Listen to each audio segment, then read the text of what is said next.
Greetings and welcome to Telecom East, where we track the business and technologies of the world's fastest growing and most significant telecom markets. I'm Robert Clark, contributing editor at Light Reading. And I'm Ross O'Brien, analyst-in-chief at Delta Analysis, and we're recording in Hong Kong. Now, later in this session, we will be bringing on a very interesting guest from Dell'Oro to talk about the challenging situations in the telecom equipment market. But first, we're going to talk about some recent news. And I've had my attention captured by Jio, the Indian operator giant, which after conquering India has now set its sights on the world. What's most interesting is it's developed some of its own network kit, its network technology, that some of which is used in its networks, including some core network technology and lately some RAN technology. It hasn't deployed on a mass scale, but it's looking for partners to start selling this kit around the world, including, in particular, it's pushing Open RAN and some Open AI capabilities. Now, Jio, it's India's largest telco, right? We've reported on this before. They've just kind of cemented their position in the Indian market. But this is a move that we haven't seen since, well, the days of Bell Labs, a large integrated telco, also engaging in the development and distribution of equipment. What's happening there? Well, I don't think it's like anything on the same scale. And I guess, to be fair, obviously Rakuten is doing this to an extent. And in Vietnam, Viettel in Vietnam is also making some of its own. All right, so it's not as unique. Well, but they are on a larger scale.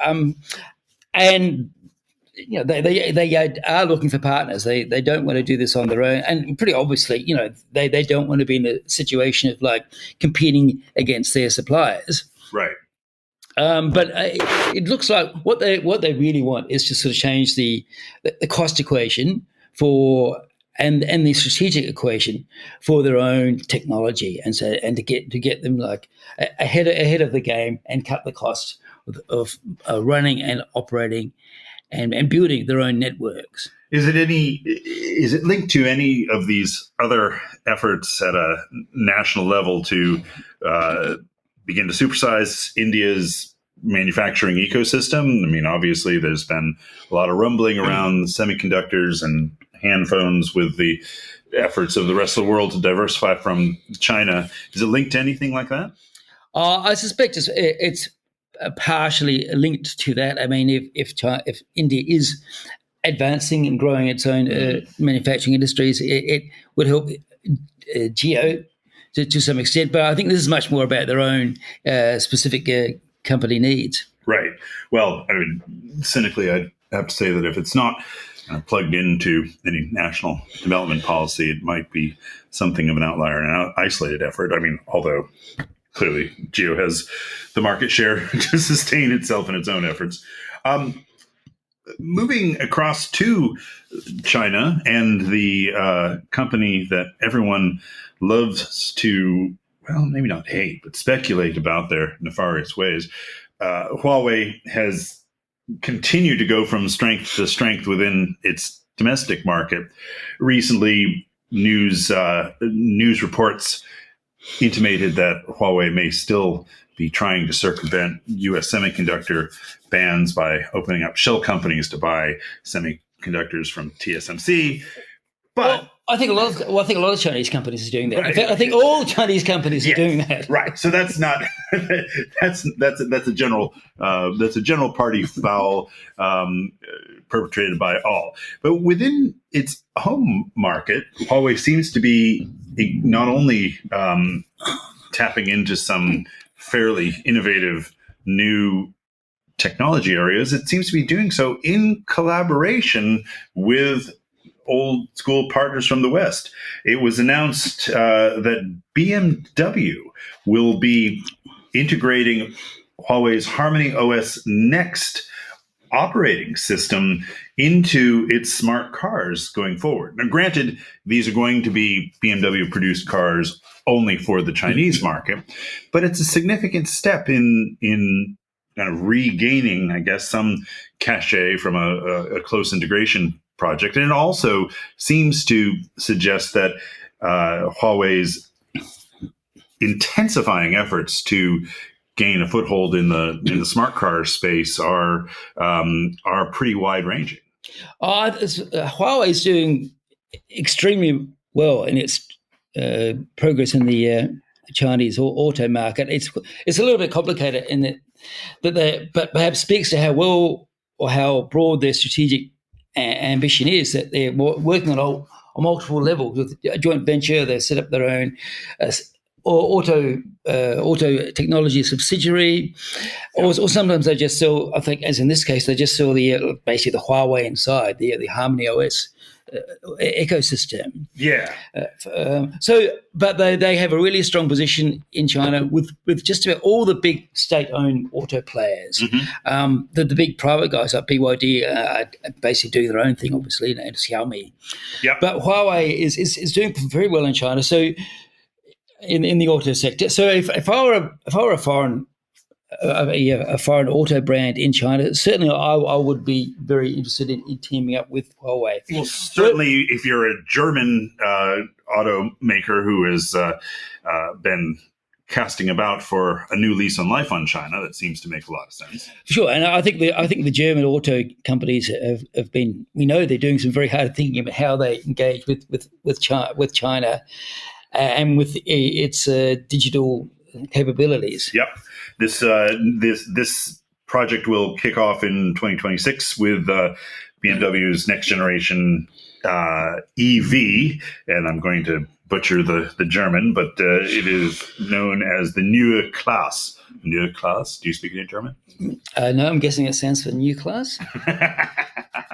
Yeah. So once again, Huawei finding a way to expand and deepen its next generation aspirations. Yeah.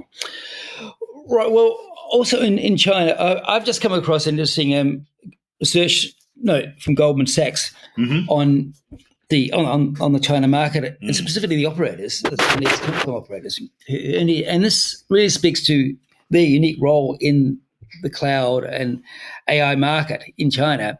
And really, Goldman says, look, the operators are among the biggest beneficiaries of the whole AI and cloud boom in China, because they've been basically given the golden ticket to be the infrastructure provider of choice, right, for AI and computing power, as they call it in China.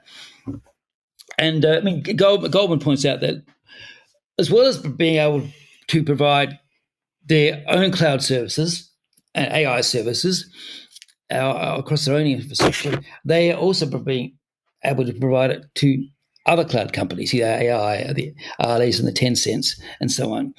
And so, and because they're huge scale, and because they and the connectivity, they've got fantastic cost to scale advantages. Well, you were telling me off mic that this has also had a direct impact on the share prices of many of the Chinese telcos. Oh yeah, I mean, China Telecom, China Unicom have this fantastic ramp up in their share price for the last year. I think it's about 30-40%. Wow. Well, I mean, it's no surprise, and ever since DeepSeek came on the scene, the rest of the world has been reevaluating. Well, I suppose just ramping up its reevaluation, if you like, of this continued effort to isolate and ring fence China's technology aspirations, and perhaps, I don't know. I mean, again, with my cynical hat firmly wedged on my head, it would seem to me that news like this would be something that would begin to weaken the resolve to continue to keep China in a box on a shelf far away from the rest of the ecosystem. Isn't it time we start thinking about how we can play more nicely? Oh, well, I don't think so much this particular point, because really? this is really much about the China internal market dynamics, about how. Well, what I was saying is Goldman clearly wants to get in. We we want to be able to participate if China is indeed turning out to be a key part of the global AI innovation ecosystem. Look, not even. Well, I think if you, from another point of view, this Goldman research note is really pointing out that no one gets to participate in the China market, in this part of the China market, except for the big three operators. They have kind of this monopoly on cloud and computing infrastructure. Yeah, I guess I'm naively hoping that news like this will show us the error of our ways, and that some sort of rapprochement in the global Cold War on technology will start to. I know. I don't think anything is going to change there. Fine. I will keep hoping in silence over here. Where the global integration around AI connectivity and bandwidth is beginning to benefit Asian players is in Indonesia. There have been several announcements in recent weeks that Indonesian property developers are looking very closely at building up data center resources, and very interested parties from outside Indonesia are looking at ramping up things. Recently, the Austin, Texas-based Digital Realty noted plans for building up a series of data centers across Indonesia.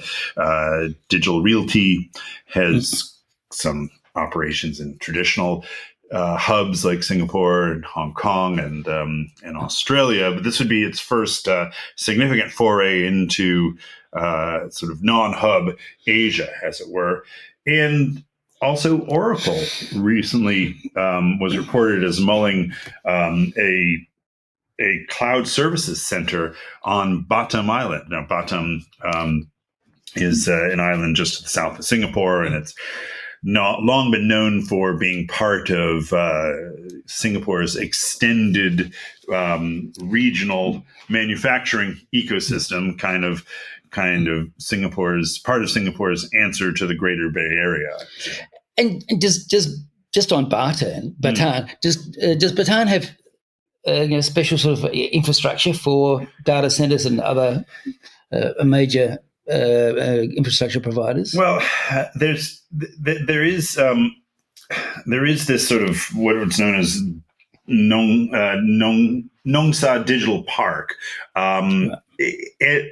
To be honest, however, I don't think that there's been much more than contract manufacturing of digital equipment. I mean, it's something of a fairly typical Shenzhen knockoff story.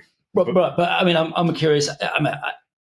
Is there a big fat fiber cable from Singapore? Well, and a super powerful nuclear power station. Well, no, I don't know about the power. Actually, energy is a concern. However, as I said, Batam has had a long history of supporting contract manufacturing efforts, and most of the bandwidth and the routes from Singapore to Jakarta are some fairly fat pipes. It all goes straight past it. So there must be a what would you call it, a spigot off of one of the main pipes. It certainly is right in the zone of one of the thickest bandwidth corridors in ASEAN. And in Indonesia, can Digital Realty and other foreign players, can they invest 100% in their own data centers, or do they need to? No, and Indonesia, famously, we've talked about this before, is perhaps has one of the most severe cases of digital nationalism in Asia Pacific, and there are fairly strict data sovereignty and governance laws. Real estate is also literally one of the rent-seeking industries par excellence, and it is highly unlikely that foreigners would be able to operate without deep interconnectivity with the local business market. I mean, that said, it is a booming market right now, and Indonesia is fairly hungry for capacity. So while certainly not given free rein, they certainly will be given ample opportunity to exploit a fairly hungry digital services market. Okay, well, let's stop it right there, and we'll come back in a minute with our guest, Stefan Pongratz from Dell'Oro. Excellent. We'll be right back after the break. Welcome back, Telecom East listeners. I'm Ross O'Brien, joined by Robert Clark, and also Stefan Pongratz, who's the VP for RAN Market Research at US-based Dell'Oro. Stefan, how are you doing today? I'm doing well. Thank you so much for having me. Yeah, it's great to have you, and it's great to have someone who can kind of pick apart the recent news around RAN market slowdown and where the technology and implications for 2025. But first, I was wondering if you could kind of give us some highlights, your slide reel from your recent trip to Mobile World Congress, the Cannes Film Festival of the telecoms world. What struck you as you walked the boards and poked into the booths? What is new and exciting on the RAN frontier? Yeah, good question. Yeah, no, it was a tiring event, exciting but tiring as always. I've been doing this since I joined Dell'Oro in 2010. So I might have missed 1 or 2 COVID years there, but I have very little sympathy for someone who says that Barcelona is a tiring endeavor. But go on. So I think the high level view. I think one of my key takeaways after I've attended this now for so many years is that I felt that there was more pessimism, perhaps this time around. And the balance, I would say, too, between hype and reality was more balanced, frankly, and it was a greater ratio in terms of reality, and this could be partly because of the situation that we're in. I'm not going to dive into the market dynamics just yet, but it of course it helps when you're down 9 billion in RAN revenues relative to the peak. So I think that is partly contributing to kind of the somewhat of a skepticism and more focus in general on what's actually paying the bills today, as opposed to looking too far out in terms of 5G advanced and 6G. I mean, those were still topics. If you go into the booth of Ericsson and Huawei, etc., Nokia, you can see, but it was not the main focus. And so I think that was the more. But we also meet with a lot of, I would say, clients and people that are adjacent to the industry, and in general, I think the outlook was more somber than I normally see from the show. Okay, so would you be able to pick that apart and say the general dourness was an industry consolidation narrative writ large, or was there specifically something about the radio access network segment, even though that's the biggest slice of the mobile spend pie? It was something specifically about RAN that is getting people down this year. Yeah, well, I mean, first, not to get off tangent here, but I mean, first, when we, just from a broader telecom perspective, since I do have visibility here in terms of the total telecom equipment market, just very quickly, I mean, we track a lot of programs at Dell'Oro. And I'm not making a sales pitch here, but the 6 telecom programs, when you add up the routers, service providers, etc., optical transport, microwave transport, mobile core RAN, that it was not just the RAN. I want to clarify that. We have the total telecom equipment market down at a double-digit rate in 2024. It was one of the steepest annual decline in more than 20 years for the total telecom equipment market, which is roughly, it was roughly before 2024, $100 billion. And we're talking about manufacturing equipment revenues, bottom up, when you add them up, Ericsson, Nokia, Huawei, Cisco, etc. And so I just want to clarify, it's not just the RAN market that was down. They were all had a very tough year. Yeah. And of course, with consolidation, the prime culprit, or what's going on? I would say there's multiple factors, but one of them is still, believe it or not, that there is some excess inventory from the COVID hangover, essentially. Okay. That might be less the reason in RAN, but for some of the other programs, that was still weighing on the market.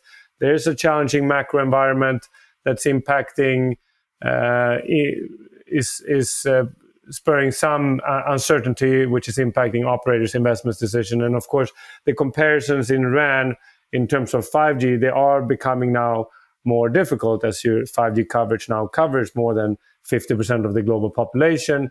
The year, because we're talking about annual growth rate here, so the year-over-year comparisons are more difficult in 5G. And then there are some specific things to the RAN market as well, in addition to the, I would say, to the coverage, regional coverage imbalances that we're dealing with, that when, for example, India built out 5G at a very rapid rate, and that started coming down in 2024, and then North America was still, at least in the first half, struggling. So those are weighing. But then in addition, this time around, and that was also tying that into what I saw at Mobile World Congress, was the general pessimism and the reality about the state of 5G when it comes to investments required going beyond that initial mobile broadband coverage layer. And that's where now the reality is settling in, that it's slightly different this time around when compared to where we were, let's say, in the early 4G days when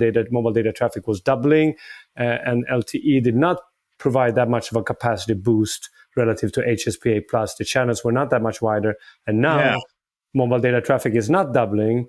It was growing 20 to 25% per year. If you look at the Ericsson Mobility Report data, or maybe slightly higher in 20. Well, that's something, Stefan, that we've been tracking quite a bit at the Telecom East podcast. We've been talking to a lot of folks who think that that we've essentially just capped out. We're in a mobile bandwidth glut, and despite carriers' attempts to reposition mobile services around managed networks or network slicing or what have you, pick a brand new flavor. We just haven't been able to see where carriers are going on beyond sort of straight up connectivity, and we seem to have all the capacity we need to do that. Is that the feeling you're getting globally, or we see that certainly in Asia, but this seems to me a bit of a global trend. First off, it is a problem, and that's what I'm trying to communicate here. That it is what people don't understand when we say that or have difficulty conceptualizing, I should say, when we say that the RAN market is, let's say, 30 billion plus 30 to 40, it came down significantly in 24. But in that range, there's actually a significant. You have, of course, I would say, a coverage component that's significant. That's basically the base station upfront pricing. But then also a very significant part of the revenue throughout the life cycle are the recurring revenues from upgrades, and that's more, I would say, proportional to the capacity upgrade data traffic in the network. The first part is more proportional to the coverage build out, and so that doesn't actually matter if data traffic is growing or not at that point as much, because they're building out 5G. But then now in the second part, as you transition from coverage to capacity, that's what we saw in North America, what we saw in India. Then the operators that's what we in the 3G to 4G transition, they had to right away start investing in LTE advanced carrier aggregation because the networks were highly utilized. Now, the networks are not highly utilized. Of course, we don't have the visibility. So then the timing of those capacity upgrades, that's where that metric that you are tracking in terms of data traffic, it becomes actually very important. I actually believe it's one of the more important metrics over the next couple of years that will, frankly, decide a big part of the trajectory of the RAN market, and it might be a little bit under-discussed even, and that's part of the reason we felt some pessimism coming out of the show. But also the reality is that you're right, data traffic isn't completely stalling, but it is. Let's say, it is most certainly slowing in I would say in some of the markets. For example, you mentioned India. I think Airtel said its data usage was up 11% year over year on a per customer basis. So it's kind of to your point, at some point you do reach. I'm not saying a max, but it is that most certainly the marginal growth slows. Yeah, and that's where we are. And of course, everybody, the different regions are different state of that build out, and it will still grow. But the question is, but what I guess I'm trying to say is the pace of the growth will actually determine. It will actually be very important in terms of not just for the 5G advanced or 5G upgrades, but also for deciding the timing for 6G or the need for additional frequency spectrum. So, Stefan, let's talk a bit about 5G Advanced. I mean, is there a strong interest, or what is the level of interest from operators in upgrading to 5G Advanced, I should say? And also, I understand it's from the point of view of the vendors, it's not a major financial bonus for them in providing the 5G Advanced upgrade, right?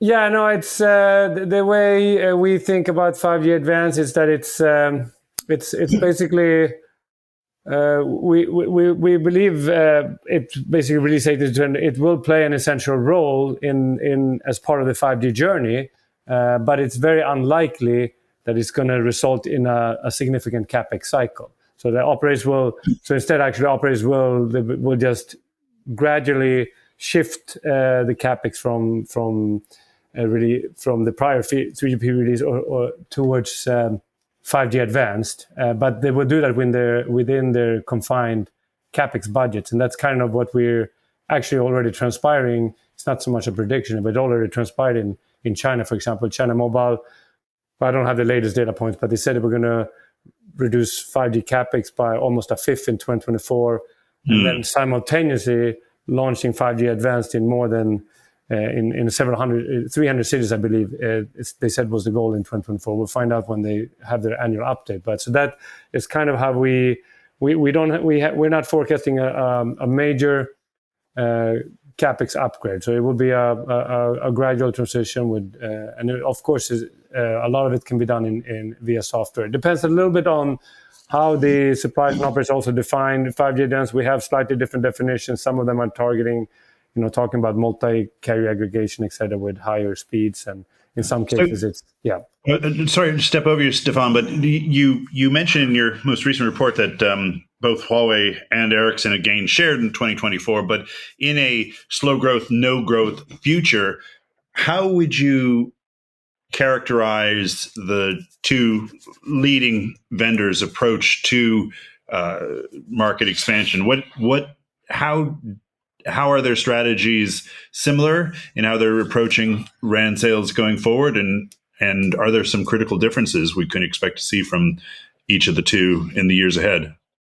Yeah, that's a good question. I think, at a high level, of course, everybody is dealing with the underlying challenges here that we have discussed in terms of so I think in that case, there is a greater shift, of course, in what you can control.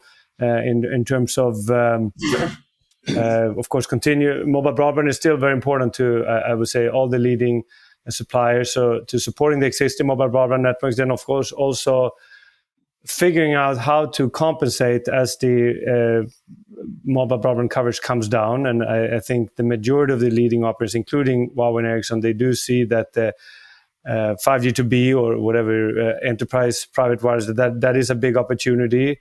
And also, in this case, there are challenging conditions, and I think some of the suppliers also see the ability to differentiate and provide, I would say, competitive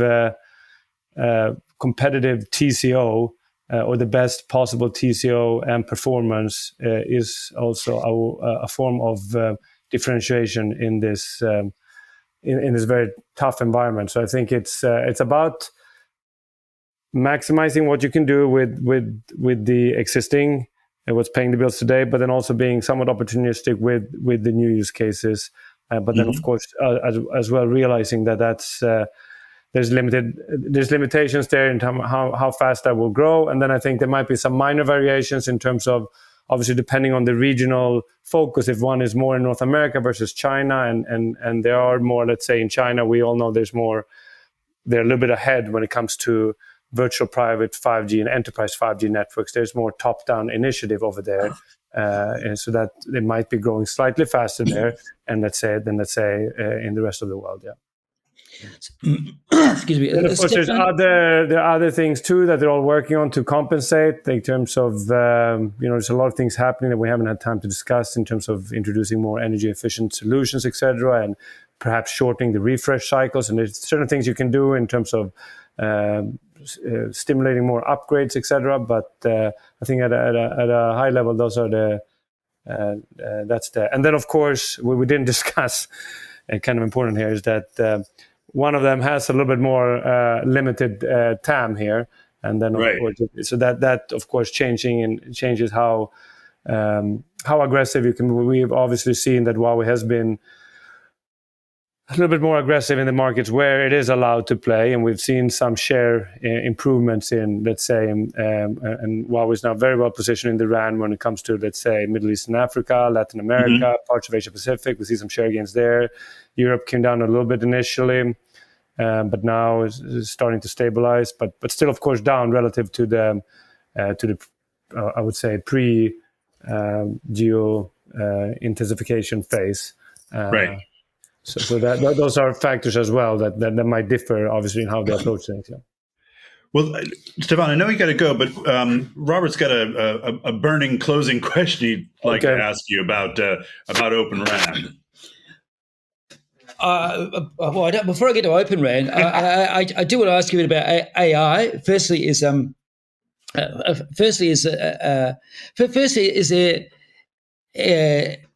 there some optimism that AI might spark a greater capacity demand in the RAN? I mean, we know it's definitely got to drive traffic in the in other parts of the network, but is there much thought that it can drive higher traffic in the access network? I think there's some. The short answer is. There is some optimism that AI could perhaps trigger more data traffic growth and or change the investments requirements to support a world of more AI applications, because right now we kind of still live in a 4G plus type of a world. Hasn't changed much in terms of the uplink downlink ratios, etc. And so there's some cautious optimism, although the word cautious might have slightly different variations depending on who you ask. We are certainly more, I would say, on the.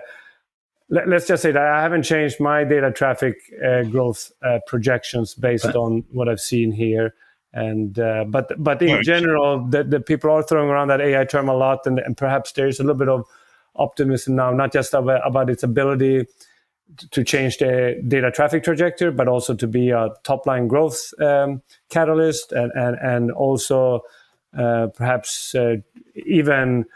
For some weird reason that I can't conceptualize just yet, but that it also could change in how the operators charge for and break that cycle that we're in, which is essentially that the consumers are used to getting more without paying for more. And our position here, just to be clear, because I was separating what the industry is talking about and our position is that we have not changed our data traffic growth projection. We have not changed our top line growth projection for the operators. And we're not seeing that they're actually changing them either, to be honest with you, in terms of their revenue guidance as a result of AI.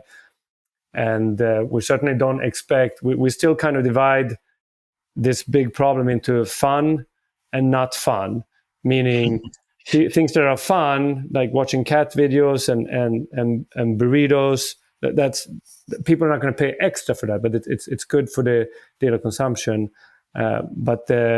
But obviously the non-fun, the enterprises can pay extra for that performance, for that extra performance to guarantee that the Uber driver, for example, is going to get the ping on time. That having said that, though, we don't see, even with all the focus on AI at the show, I don't see that it's like a magic. Of course, it's very impressive technology, etc. But I don't see that it somehow is going to change that underlying problem between fun and business critical, even if you add the word AI to it. Yeah. So OPEX and CAPEX efficiency, still the names of the game in 2025. Yes, I think it's going to be an important part. I mean, just to clarify too, we didn't get to, I know we do get to wrap up here, but it was a very tough year. For the past 2 years have been very challenging for both total telecom equipment market when we look at the broader picture and RAN. We are forecasting some stabilization now across the analyst community for 2025. So we have more flattish trends in total telecom and also in RAN. I know you may not be jumping out of your chair right now, but it is for a lot of people. That's a step in the right direction. Yeah. Yep. All right. Well, on that optimistic note, let's wind it up here. Thank you very much for your time, Stefan. Yeah, thanks a lot, Stefan, for having me. Great, and thanks, Rob, for your insights. And we're going to be with you next week with another episode of Telecom East. If you have anything that you'd like to share with us or suggestions, you can reach us on telecomeastpod@gmail.com. Thanks for listening.